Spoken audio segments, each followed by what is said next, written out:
Good evening, this is Mark Glassman, and this is not a reading series. We're at the Garrison on Dundas Street West, and I'm with Al Stencell, Circus and Carnival expert, with his new book on Circus and Carnival Ballyhoo. Al, could you tell me a little bit about why you decided to run away and join the circus? I always loved the circus and the carnival. I was just always fascinated by it. That's all I could think of. And when I got to high school, and by the time I was working for carnivals and circuses, you know, and the guidance counselor said, "What do you want to be?" And I said, "Oh, I want to be in the circus." And they said, "Oh no, you must want to be in advertising, right?" That's the closest thing they could figure. You know, they didn't know how to handle any kid that wanted to be in the circus, right? But I just kept wanting to be in the circus till I finally owned one. Well, there you go. Yeah. And your books are published by ECW. They've been good. ECW Press. Yeah, they've been very good. I'm very pleased. And great editor, Stuart Ross, has been great. Right. And good design, because it's there's a lot of photos in them, and they basically have taught me how to write. You know, not that I'm a great writer, but they've taught me what I know, and the main thing, I have the stories. It's just a matter of getting them out of the bed. At first, I want to draw attention to the banners. I mean, I don't need to. You've all seen them, and they're fantastic. Mm-hmm. They are vintage. Vintage, yeah. From most of them are, I'd say, from the 50s to the 60s. Fairly. I think this is one of the latest ones. Well, it was hardly ever used. One of the last ones that Fred Johnson painted. There's a series for this show. It was a 3-banner entrance to a 2-headed bull, and I ended up with all the banners from it. Fred Johnson was the premier banner painter of the carnival industry from the 1920s up into the 60s. This one is Ziegler. When Ziegler was pretty rare, there was 3 Zieglers that painted out of Tampa, Florida, and actually a tattoo guy named Jack Kripe also painted for Ziegler, so we're not sure if it's Jack Kripe or not. It could have been, if it was a tattoo banner, I'd know, because Jack always put a heart on the girl's tit and said, "I love Jack." So I would know if it was Jack's, but it could have been. He painted for the Zieglers.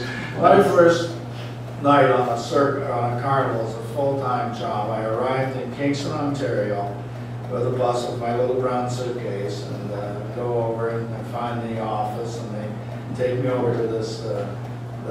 Initially, they didn't know what they were going to do with me, but luckily, the kid who worked in the candy stand and his dad, who was an electrician, blew, which is the term for leaving. And rather quickly, when you leave on shows, you don't hang around, you disappear, usually in the middle of the night. And so there was a ready job for me, so they took me over to the candy apple and said, well, this is Heidi, she runs the candy apples, you're going to work for her. And so when teardown came the next night, they said, well, the electrician's gone, but this guy Danny, he knows a bit of electricity, and he's doing electrical work, and we give you $5 extra if you help him. So sure, what the hell, $5 in those days to a kid, this is what, 64, 63, and so I started helping Danny. Well, I didn't realize Danny's an alcoholic, and Danny shouldn't really be doing electrical work. He's hammered, And so we started disconnecting these, power lines and everything, and at that point, this show doesn't have a generator, electrical generator wagon. It has a transformer wagon, which means we're hooked directly into show into town juice. So we're getting hellish juice coming out of that thing in through these transformers and stepping it down for our operation.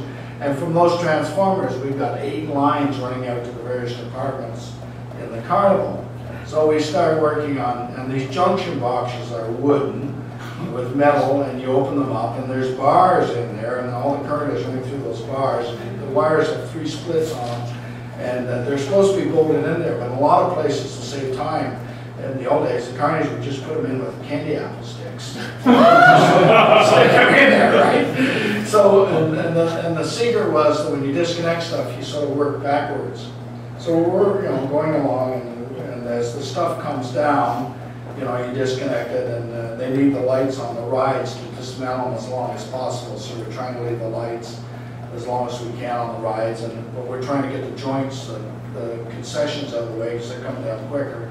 So we're working out on the joint line, and you know, first 5 or 6 on the far end, they get, you know, the guys get them down and cut the lights and throw the stuff out. So we're going to take that box off and this box off, and so we're working away, and it seems to be going fine. And then Danny says, oh, he said, let's go over that other line. He said, the Kitty Land is coming down. Looks like they're ready. And so he says, go back to the power wagon. He says, and pull switch number 7. So I hurry back there and go in there looking. Yeah, 7. Pull this big switch down and come back. And then he says, what number did you pull? I said, 7.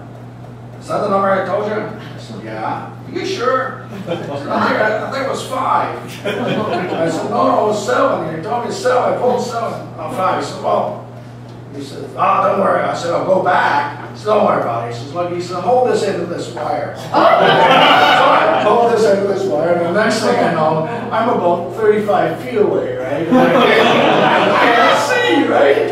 And we've touched like 2 110 power lines together to see if there's a spark. See if it's alive, right? And we're both laying out on the pavement and shouting, you know, but neither of us could see. So what happened, you know? And all the next day, I'm just seeing red. And that was my first night out of carnival.